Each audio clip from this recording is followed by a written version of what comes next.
Why are Gen X and older millennials so darn nostalgic for Blockbuster Video? I mean, it's just another store that's out of business, right? Who cares? Everyone. Everyone cared. Because it was the most wonderful store ever. I think that my feelings for Blockbuster Video can be best expressed in dance.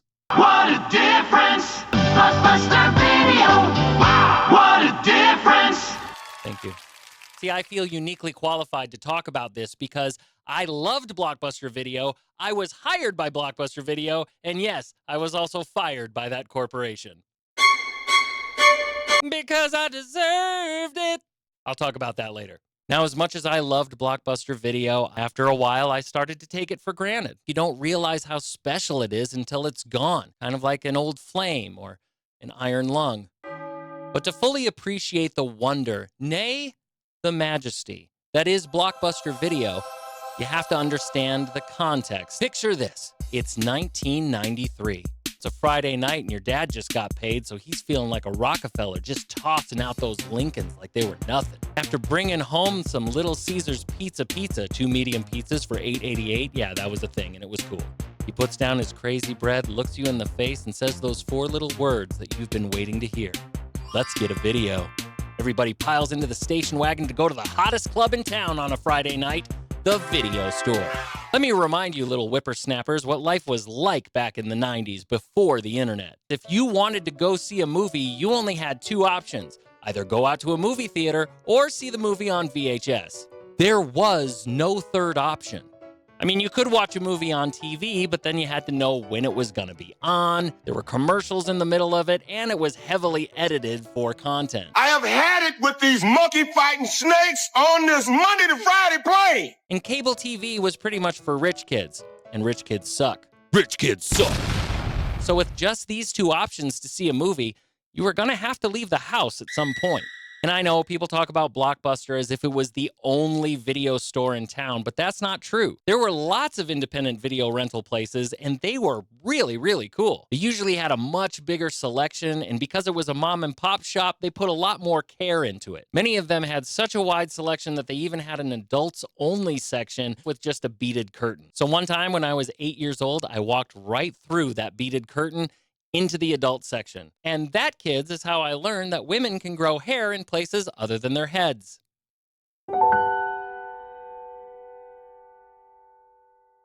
I'm fine. Razors were not as popular in the 90s. What can I say? It was the Bush administration. A lot of those independent mom and pop smut huts were being bought out because some corporate douche from Blockbuster would swoop into town and do something like this. Hey, it's a nice shop you got here. It'd be a real shame if somebody, put you out of business. Listen here, we're gonna give you some money. You're gonna close up shop. We're gonna turn it into a Blockbuster. And it'd be best if you just gave up on your dreams right now. Or we can open up a Blockbuster across the street, take all of your customers, bankrupt you, and then you're gonna die alone and sad. Capitalism. So once that independent store got its soul removed and it was converted into a Blockbuster, that's when things really kicked into high gear.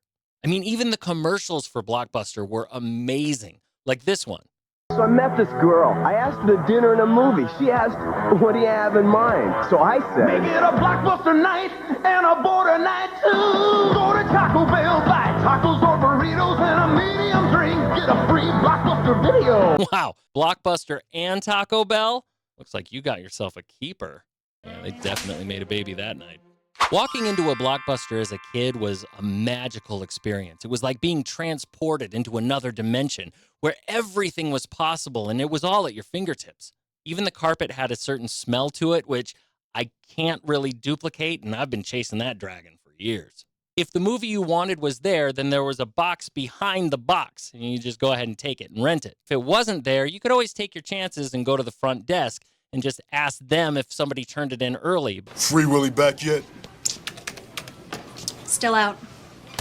You usually looked like a crackhead. The store was organized in different genres of movies and in alphabetical order. There was horror, romance. There was even a sports section where you could rent WrestleMania.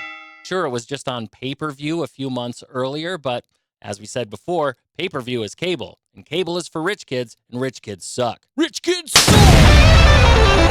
Being a former employee of Blockbuster, I can tell you there was always a couple, and they were always yelling. Are you kidding me? Every day I wake up and I hope you're dead. I hope you get an illness and then get hit by a car and die. It's pretty intense, man. That's because renting a movie back then was kind of a crapshoot. I mean, nowadays, if you go on Netflix and you start watching a movie and it turns out that it sucks, you can just get out of that one and start another one. But not in the 90s, buddy. The 90s were wild.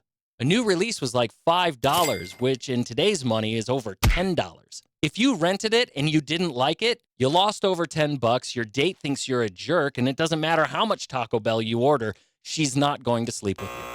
Night ruined. Plus, back then, like I said, you couldn't just take out your phone and read reviews or even watch a trailer. Impossible. Off the table. Didn't happen. You were stuck. All you had to go on was the info on the box itself or the recommendation of a professional. And that's where I came in.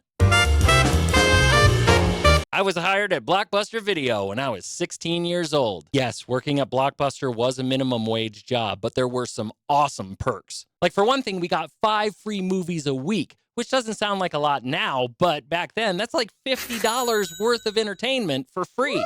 Nobody was watching 5 movies a week. No one could afford that. So working at Blockbuster, you had some serious street cred. Everybody knew that Blockbuster employees knew a crap ton about movies. There were some downsides to working at Blockbuster. Like, they had these TVs that would play the same 30-minute tape over and over and over again all throughout the day. By the way, if any corporate douchebags are watching this, on behalf of employees everywhere, if you force the people working the registers to watch the same thing over and over and over again, you're a terrible person. You should be tased right in the face. It's torture, and you know it, and people who torture go to hell. So there I was, 16, 17 years old, watching 5 movies a week. And it didn't take really long for that whole, oh, he knows a lot about movies thing to go right to my ego. In hindsight, I don't think I really wanted to know that much about movies. I just wanted to look like I knew a lot about movies. If you enjoyed A Time to Kill, then you will probably enjoy Batman and Robin, because Joel Schumacher directed both of them, and they're pretty much the same movie. In hindsight, I gave some pretty bad advice. But I like to think that I was pretty helpful. I changed lives. Before the internet, when they wanted to know about movies, I was Google. I was Bing. I was God. There I was, sitting on my high horse, my throne of film, as customers would kneel before my majesty and ask me questions like, what's that movie with that one guy in it? And I'd be like, Rambo. Thank you, your majesty. Yeah, I was getting pretty high and mighty. After about 3 or 4 months, it became obvious to everyone except me, I was becoming a monster. I didn't even realize that my coworkers hated me as much as they did until it was too late. So one night when I was closing up shop, I had my 5 free employee videos, and a coworker was like, what, are you going to watch all of those tonight? And I said, well, no, actually 3 of them are free for my friends. This was against policy. My coworker, who hated me, called the 1-800 number and reported me to corporate. The very next day, I was fired. Fired. I'm glad they did. I learned a valuable lesson. If you think you're better than other people just because of the job you have, then you don't deserve to have that job.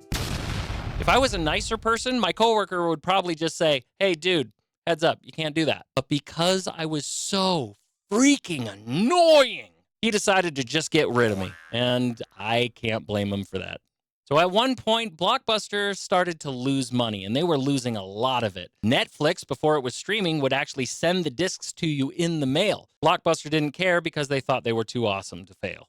Then when streaming became a thing, that was a big problem for them. Fun fact, they actually had the opportunity to buy Netflix, but they said, no thanks. And that was enough for the competition to swoop in right under their nose and completely destroy them. They snoozed and they lost. Lost. Lost. They snoozed and they lost. That doesn't sound right. So you may be watching this and thinking, well, if everything was so inconvenient at the time, then why did you love it so much? Because we didn't know that it was inconvenient at the time because there was nothing to compare it to. I mean, We all loved Heath Ledger as the Joker until Jared Leto came along and he was way, way better. I said that just to piss you off. So in hindsight, I don't think it was Blockbuster itself that was just so great. It was the feelings that were associated with Blockbuster. The wonder, the joy, the excitement, the anticipation. Kind of like how you see a wedding dress and you're like, who cares? Until you see your wife's wedding dress and then you're like, whoa. Then it just brings back this flood of emotions like shame and sexual inadequacy. I was pretty religious at the time I got married. So anyway, whenever you see a Gen Xer or an elder millennial absolutely losing their minds over Blockbuster Video and how great it was, just keep in mind that that was the coolest thing we could do at that time. Except for maybe your mom. Okay, see ya.